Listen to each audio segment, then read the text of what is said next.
अब आपका दूसरा घर भी धन का है, तो आपका 11th हाउस भी तो गेन्स का, रेवेन्यू का है।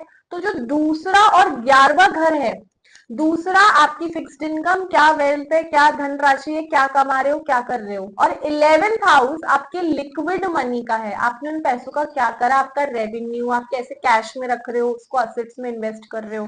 तो मैंने यहाँ पे लिख दिया है कि सेकेंड हाउस और 11th हाउस दोनों ही धन का है। सेकेंड हाउस भी आपको इनकम, फिक्स्ड इनकम के बारे में बता रहा है, और 11th हाउस आपको लिक्विड कैश मनी के बारे में बता रहा है। सेकेंड और 11th हाउसेस, अब यहाँ पर आप एक चीज देखो, सेकेंड हाउस को ना तो हमने केंद्र में गिना है और ना ही हमने त्रिकोण में गिना था, सही है ना। और 11th हाउस को हमने उपचय में काउंट किया है, अनलकी हाउसेस में काउंट किया है। इसका मतलब है कहीं ना कहीं ये डार्क हाउसेस में भी इंक्लूड हो रहा है। एक घर को दो से ज्यादा टाइटल मिल रहे हैं, एक से ज्यादा टाइटल मिल रहे हैं, तो वो घर आपको ज्यादा से ज्यादा नेगेटिव या पॉजिटिव रिजल्ट देने की कोशिश करते हैं। यहाँ पर मैंने इस पूरे चार्ट में एक और चीज बनाई है कि विष्णु स्थान हो गए 1, 4, 7, 10, लक्ष्मी स्थान हो गए 1, 1, 5 और 9, शिव जी के स्थान हो गए तीसरा घर, यहाँ पर 6th हाउस शिव जी का हो गया, शिव जी का 9th हाउस हो गया, शिव जी का 12th हाउस भी हो गया। उसके बाद में यहाँ पर एक चार्ट में मैंने एक चीज लिखी है, जब मैंने आपको पढ़ाए थे movable science, fixed science, dual science. तो मूवेबल साइंस जब मैं आपको पढ़ा रही थी तो मैंने आपको बोला था कि एरीज, कैंसर, लिब्रा और कैप्रिकॉन मूवेबल साइंस है, और वहां पर विष्णु स्थान में ही वो विराजमान है, ठीक है ना। फिर हमने बात करी थी फिक्स्ड साइंस की।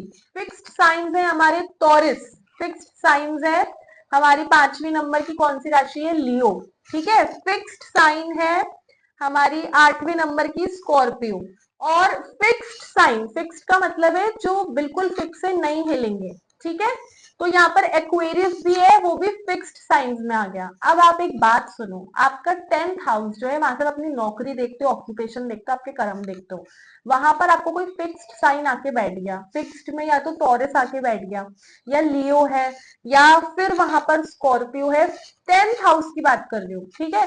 या फिर फिक्स्ड साइन का कोई एक्वेरियस आके बैठ गया, वो इंसान एक ही नौकरी पता नहीं कितने सालों साल करेगा। और सपोज करो उसने एक ही नौकरी सालों साल नहीं करी, चेंज कर ली, कुछ गड़बड़ कर ली, तो आप ये मान के चलना कि उसके साथ में कुछ गड़बड़ चल रही है, प्लैनेट के हिसाब से वो नहीं चल रहा है, मतलब कि उसको दिक्कत आएगी। बार बार जो लोग चेंज करते रहते हैं, ठीक है ना।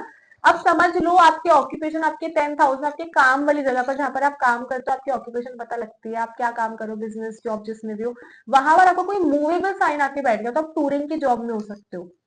एरीज बैठ गया, लिब्रा हो गया, ठीक है ना, 10th हाउस में।